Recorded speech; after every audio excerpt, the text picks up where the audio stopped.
is Anna Grace, and I'm back this week with a new video. It's that time of the year again. School is starting. Mine starts in like a week. I'm excited to see all my friends again, but I also want to stay up late and watch Netflix, and yeah, but since we're starting school again, I thought it would be a good idea to do some tips for starting middle school.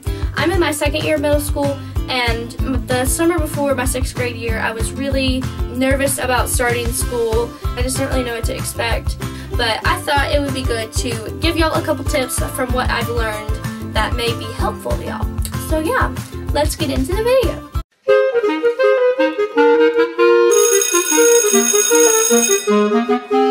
One of the very big things that I wanted to know about before I started my first year was lockers. Okay, so some people like to deck out their lockers and put chandeliers and rugs and mirrors and all these different things in there, and that's great if you want to. I personally think it's a waste of time and money. I had like a little bin that had markers and magnets, and I had a dry erase board, and they really got in the way. They kept falling down when I was trying to get to class, and one thing that was helpful for me was a locker shelf. This is the one I used last year, and I'm going to use it again. I got it at Staples, and I put my binders on top and my books and composition books and different little things on the bottom. We aren't allowed to carry our backpacks from class to class, so we also had to have that room to put those in our locker. I think it's better if you have a really organized locker, because if you have all that stuff in there, then it's going to be hard to grab your stuff if you have a really quick time that you have to go run to class. One thing I will do for decorations this year that you could do is put up a couple pictures of you and your friends. And also, PE lockers, wash your clothes every weekend because they get really stinky. And also bring a stick of deodorant, because if you have PE like second period, then you'll always stink it for the rest of the night.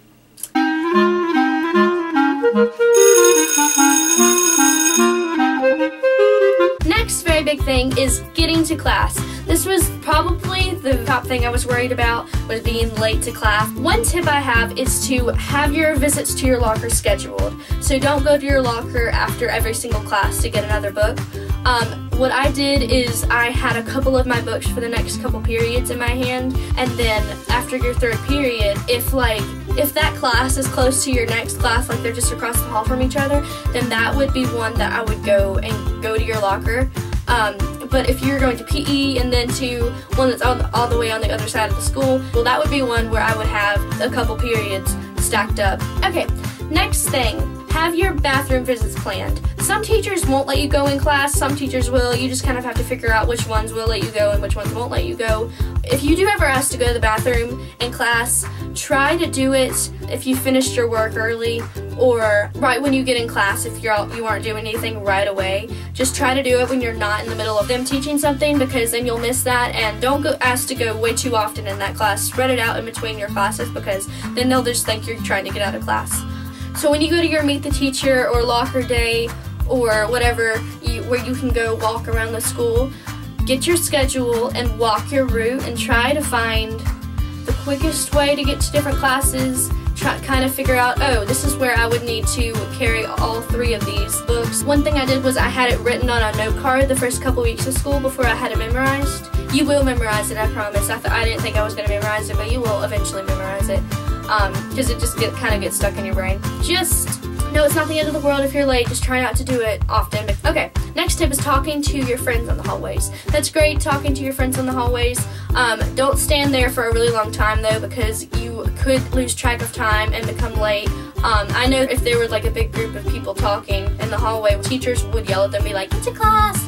But a way to avoid being late is try to save the longer conversations for lunch and the bus and car line and PE and different things like that. Next is friends. Make as many friends as you can. A way that you could do that is getting into some after-school activities like sports and different things like that. You will make friends with those people since you have that in common.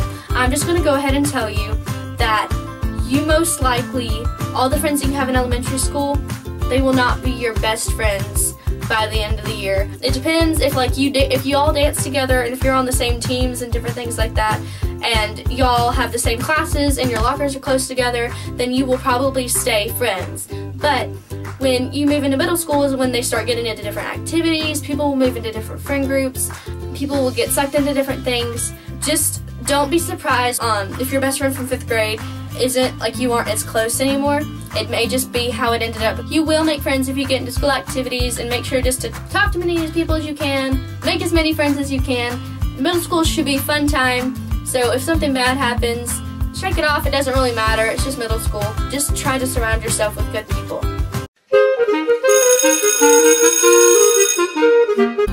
For outfits, this is mainly for girls, but wear what you want, be comfortable, of course, stay in dress code, but don't let other people dictate what you want to wear. I mean, sure, you can wear some of the trends. You are you are beautiful, and you know what, you are as awesome as you think you are. If you're confident, other people will be like, whoa, that's a pretty cool outfit. Now, if you walk in like, oh, I hate my outfit, this is so ugly, then people will be like, yeah, it's pretty ugly. Now, sometimes you just may have a bad outfit day. I've had many of those. But your clothes don't define who you are, so just wear what you want and be comfortable. Don't risk breaking dress code. Please don't. It's really not worth it, because I know if you break dress code, you either have to get your mom to bring you clothes, or your dad, or whoever your parent is. Then you have to stay in the office and miss class, and you'd be like, oh, miss class, yay, fun. Well, the thing is, though, you'll miss schoolwork, and you'll have to make that up at home, and you don't exactly want to do that. Do you? No. Some tips you could have to not break dress code is have as many tank tops. Like this shirt that I'm wearing right now, it would not be in dress code because we have to have a 3-finger rule. I know some people may be more conservative, some people may not be as conservative, but what you could do is get some undershirts that are like 3-finger tank tops or more finger, or you could get some cardigans or different little things that can go over your shoulders. That's how you could make it in dress code. With pants, I don't really know how to help you. I'm still struggling with that. I'm gonna have to wear jeans pretty much for the whole entire year because they've kind of banned yoga pants and leggings and Nike shorts and a lot of things.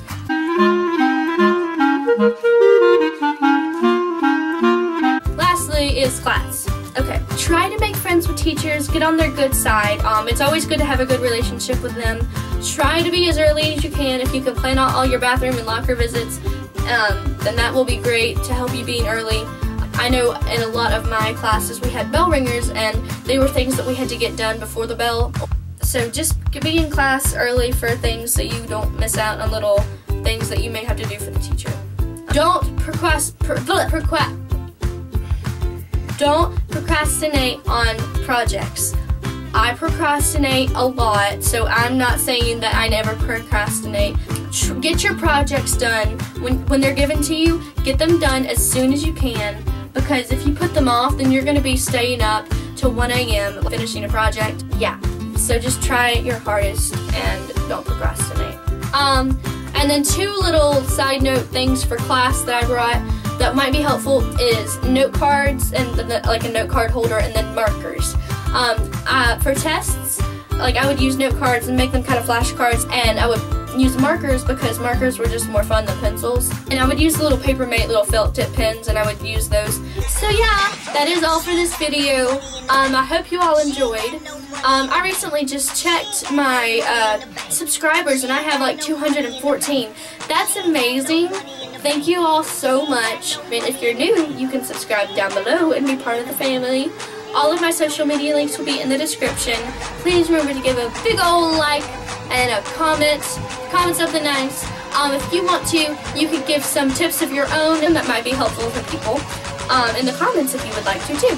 Remember to tune in next week, and I think I covered everything. Bye guys!